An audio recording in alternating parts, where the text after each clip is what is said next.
nationals her daughters. And she would embrace us when we were brand new, when we were scared pea green, when we didn't have the confidence to hold silent prayer. We couldn't order a pizza over the telephone. And she was patient, and she was kind, and she was understanding. But she didn't want us to stay that way, any more than our mothers wanted us to stay in diapers and to have to be fed. Mary Kay wanted us to grow up. She didn't want us to stay infantile. And my friends, we need to grow up. It demeans what she has taught us not to apply what we have learned. We are not to stay in the same place. Disney, the world of Disney World. The theme park was doing some polling, and they found out that they had a problem. The place that people call the happiest place on earth had people leaving that weren't happy. Because the children had been there all day long in that theme park, and yet they had not seen the one person they most wanted to see. Who was it? Mickey. You got it, Mickey Mouse. But you know, those people at Disney were smart. And today you can go to Disney World, and every day at noon there is a parade right down the middle of Main Street. And guess who leads the parade? You got it, Mickey Mouse. See, they want to make sure that when you go to Disney World, you see Mickey. Well, we want to make sure that the world sees Mary Kay in us. And sometimes folks outsiders don't. And you know why they don't? Sometimes we don't stand up for what is right. Sometimes we have to be willing to be different, to stand out, to be set apart, not aloof, but apart, not too aggressive, but different, not overzealous, where we turn people off. We have to learn, my friends, how to swim upstream in a downstream world. We need our teachers and our leaders to expect more from us. We don't need to lower the bar. Mothers, and there's many mothers in this room, we don't grow our children by expecting less of them. We grow them by expecting more of them. And we need to expect more of ourselves. We will never rise above, you nor I, will never rise above the image that we have of ourselves. So we must learn to love each other deeply. You may have heard the story about the old Italian man. And he wrote a letter to his son, Vinny, who was in prison. And he said, "Dear son, I am so missing you, especially this time of year. This is always when I go out and I till up the ground and I plant my tomatoes. And you know, I'm just not strong enough to do that anymore without your help. I miss you so much. Love, Dad." Well, Benny wrote back and he said, "Dad, whatever you do, don't start digging in the garden. That's where I buried the bodies." Well, the next day, the FBI showed up. And they started tearing up that ground looking for bodies. They're ahead of me. So they didn't find any bodies. So they apologized to the old man and they left. And Vinny wrote back and he said, "Dad, that's all I can do for now."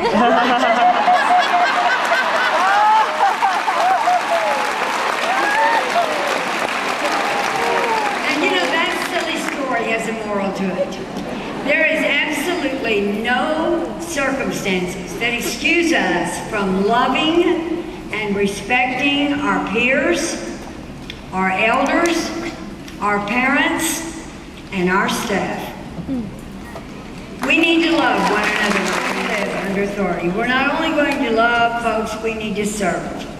You know, they tell a story that when Abe Lincoln was in the White House, and of course that was a long time ago, and in those days you could just walk up to the White House and knock on the door. And there was an older woman who did exactly that. And she asked if she could see the president. Well, believe it or not, his schedule was open, and so when she asked if she could see him, he said yes, send her in.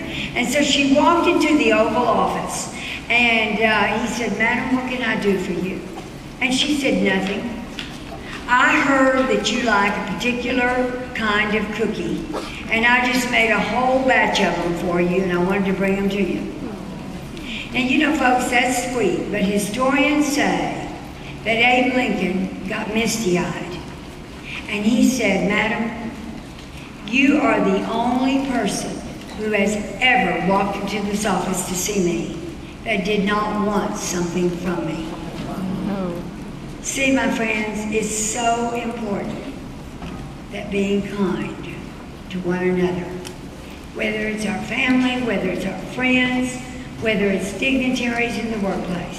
Thought for you, folks, spirituality is needed in the marketplace. Thank you. Now, and for those of you that aren't sure about that comment, hang on a minute. Jesus was a businessman longer than he was a rabbi. And when he went to look for his disciples, he didn't pick a single professional clergyman in the whole bunch. Everyone he chose was from the marketplace. His spirituality was not on hold, it was on display. You know, do you think that if he had done, Jesus, if he had done shoddy work or unethical business practices, do you think anybody would have listened to him? Can you imagine someone returning a table to his workshop and saying because it was inferior, he'd cut corners? You know, we have bought this American myth that I'm supposed to find meaning at my career. No, you are supposed to bring meaning to your career.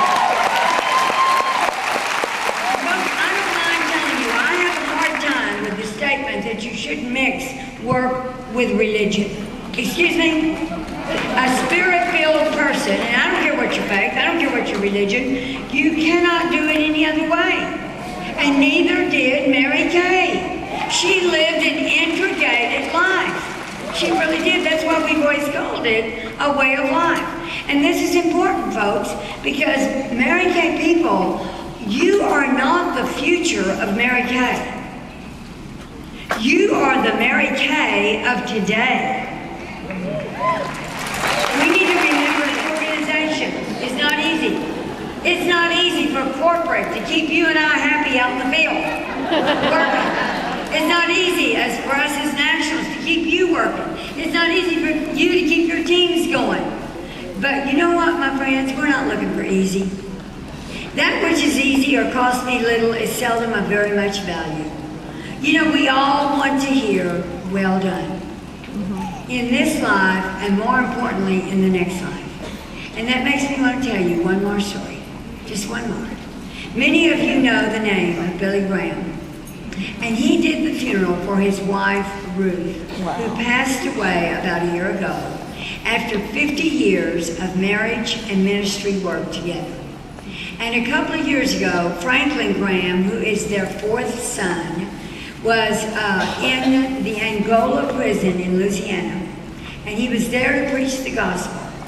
And while there, he noticed some men that had come to know the Lord while they were in prison, and they were building caskets. And one of those men was Richard Liggett, alias Grasshopper, who was in prison for 31 years for second-degree murder. But you see, some of the inmates who died in prison didn't have the funds for even a decent burial, and they were being buried in cardboard boxes. So the warden asked the men to build them something more appropriate. And Richard Liggett started building caskets. And they really weren't much. They were just made out of plywood, and they had a little foam in the bottom, a little foam mattress, and a cross that was engraved on the top. The whole thing cost $215. And when Ruth heard about it, she said, "That's what I want to be buried in." And Billy Graham bought one for his beloved Ruth, and he bought one for himself. Now, my friends, I don't suspect that Richard Liggett ever had any idea, working in total anonymity in a prison in Louisiana that anyone would ever notice his work. I'm sure a lot of people would like to tell him thank you, but you see, they can't. He died of cancer this past March. But then again, I suspect Ruth has already told him, well done. Oh, wow. And I'm quite sure that that's not even the most important well done that he heard the most. What we want to hear most in this life and in the life hereafter is well done. And my friends, we aren't here just to make a living. We are here to make a difference. And to do that, we have to up our expectations of ourselves. Our company needs to up their expectations of us. We need to love each other. We need to serve our fellow man. We need to stay connected. And I truly believe a lot of you want to grow up. I really believe that. And I know that you can. You're here at this seminar, our 45th anniversary seminar. You chose to invest in yourself and in your business. That tells me you want to grow up. And my friends, we are working, in a down market. But you know what? It's not our first down market. And let me give you the second verse. It ain't going to be our last down market. We can grow in a down market. And I want to give you a word of encouragement. A mighty wind blew night and day, and it stole the oak tree's leaves away, snapped its boughs, and pulled its bark until the oak tree was tired and stark, and still the oak tree stood its ground, while other trees fell all around. The weary wind gave up and spoke. How can you still be standing, oak? The oak tree said, I know that you can strip my leaves. You can break every branch of mine in two and carry every leaf away. You can shake my limbs and you can cause me to sway. But I have roots stretched to the earth, growing stronger since my birth. You'll never touch them, for you see, they are the deepest part of me. And you know, sometimes I think I'm just not sure how much more I can endure. But now I've found, with thanks to all of you, I'm stronger than I ever knew. Because we as a company have deep roots. When times are tough, we just dig down deeper.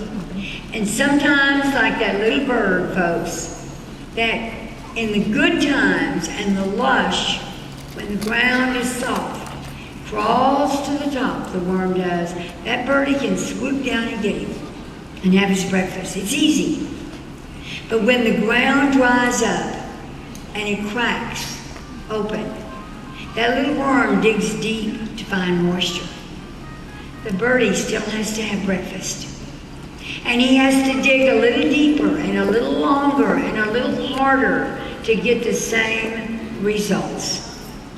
Dig deeper, dig harder, dig longer, and let's make it work. And my friends, I not only want to get that worm, I not only want to finish this race, I want to pass the baton on to each of you. It's your turn to carry it on.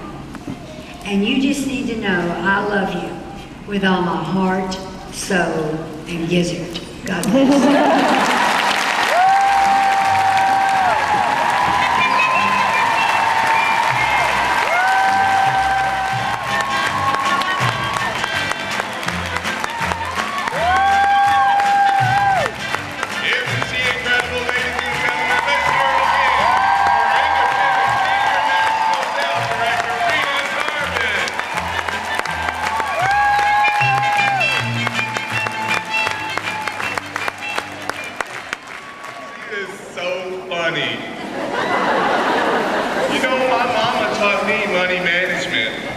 She said, don't let your mouth write a check your butt can't cash.